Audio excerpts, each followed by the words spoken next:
How exciting is it though to have a little unusual to do it and prove it? But I mean, when you're in this great. Oh, not at all. I most definitely don't have any regrets. I feel like I've just took all those experiences and learned from it to where I'm at today.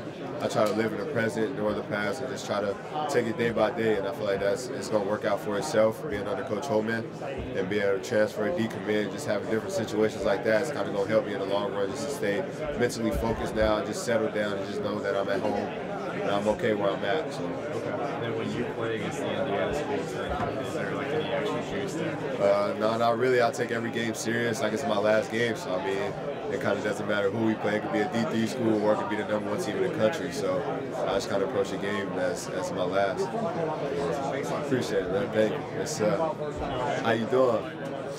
So does it feel any different this year knowing that you're not in an NCAA, so you're going to have to sit out a year?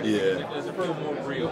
Oh, most definitely feels real. You know, it's kind of like a different purpose. You know, last year, you know, not playing, not contributing, and you kind of just sat in the back seat, didn't really say too much, and didn't do too much. So now that purpose is kind of different, being the leader for the team, being able to contribute every day into practice now, and then when the games start, being able to, you know, help win games and not just be, you know, on the bench helping, teaching, you know, learning as well. It's all here now, so it kind of just shows all the hard work to be able to put on the floor. What do you think you gained the most in that year of not playing, but being able to go through everything that you're able to go through? I would say mental preparedness, you know, just be able to, you know, approach the game in a different way.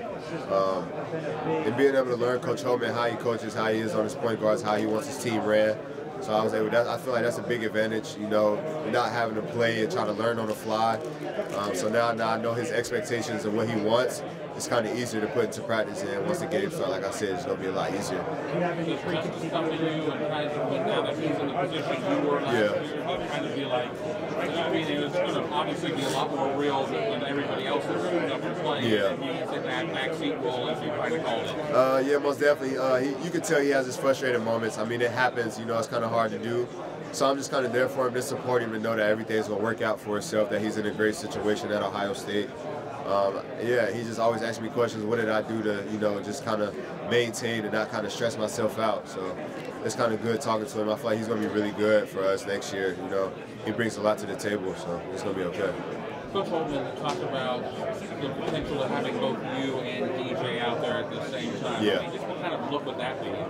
Very fast, very, you know, defensive-minded, getting up in other point guards, making it hard for them, getting out transition, be able to make plays on the fly really fast, smart decisions, get to the rim, be able to make plays for others. So I feel like it's going to be a really good duo for us to be in the backcourt. How difficult was last year sitting out in the entire season? It was really hard. It was like a roller coaster. It had its ups and downs. It was just a factor, you know, doing everything, practicing, lifting, film sessions and things like that. Then game day, doing all the warm-ups, being there for your team, and then when you go into the locker room, your jersey's not there on the hanger, you know, getting ready for that game. So I would say that was just the hardest thing. But like I said, it was all a learning experience for me, just to be able to gain better relationships with my teammates and build a good connection. So, I mean, I feel like the good's going to outweigh the bad and all those stressful moments. Well, you're obviously well familiar with Holman. From Minneapolis, that was pretty much You said no to him the first time. Why did you say yes? It was just an opportunity you couldn't miss out on. You know, you just can't. I mean, to come around twice, that doesn't happen too often for a coach to recruit you twice, to be in that situation twice. And I already knew what he stood for and what like his expectations were as a coach and what he wanted for his players. So I just felt like I couldn't say no. And he's a winner, and that's what I want to do. He's able to put players in their best situation for them to show their capabilities, and that's what I want to do as a player. And that's why I feel like it was just a good decision. Other than being your Florida State, Michigan kept you out of the Final Four. How much do you hate Michigan? I want to say, I mean, I don't really hate nobody, but it's most definitely, you know, some tension there. You know, I mean, it most definitely kind of, not revenge, but you know, that game is just going to have some juice to it. You know, obviously, you know, losing to him and being able to play him twice this year, so it just kind of brings a different, you know, intensity to it. Other than being older and more physically developed, how are you a different player than last time you played?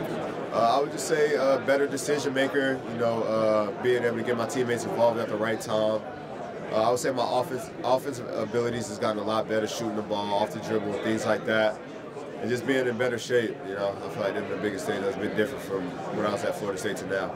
A lot of people seem to really be focused on the three-point line moving out a little bit international. I mean, how do you see that shaping people's games?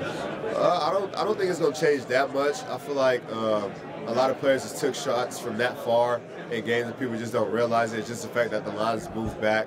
I don't really feel like it's going to affect too much.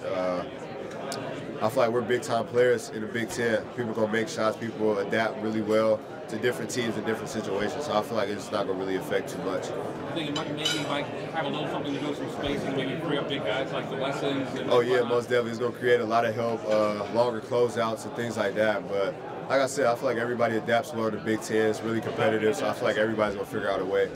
I had to sit out a year before, so that was kind of hard.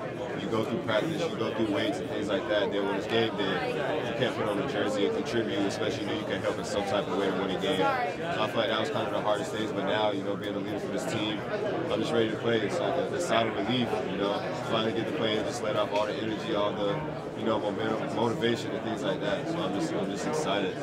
And then I was just asking him 3 questions. Best dresser, best shooter, best dunker on the team.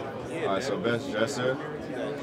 I'm not going to be arrogant, but I'm going to say myself first. But since we're doing our teammates, I'm going to say Dwayne.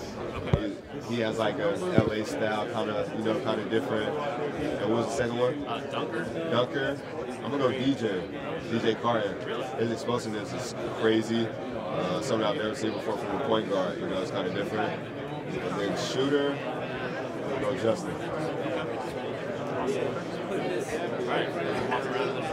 I appreciate it, man. Nice to see you. I'll ask you, how are you as a shooter? Are we going to see you make some threes this year and the line being pushed back? Yeah. Is that going to be a hard thing to adapt to for guys? I feel like we've adapted to it pretty quick. In the game, you kind of shoot those shots. You just don't realize it that you're that far. So now that the line is that far, you're just trying to get used to it. Just something that you adjust to. I feel like we're getting better each and every day. At that, just knowing where you at on the floor when you're taking those shots. Most definitely, I feel like I'm able to shoot the ball really well. My teammates great for me to get good looks and good open shots. So I feel like that'll help me have a higher percentage of making threes. Coach talked about you and DJ Carton playing together.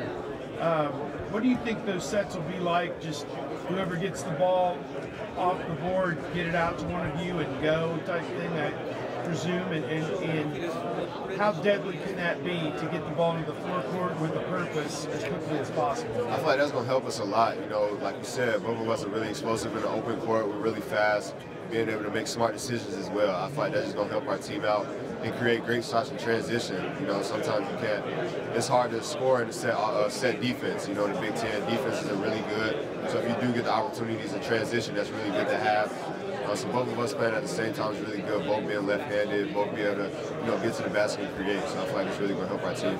You played on some pretty good teams at Florida State.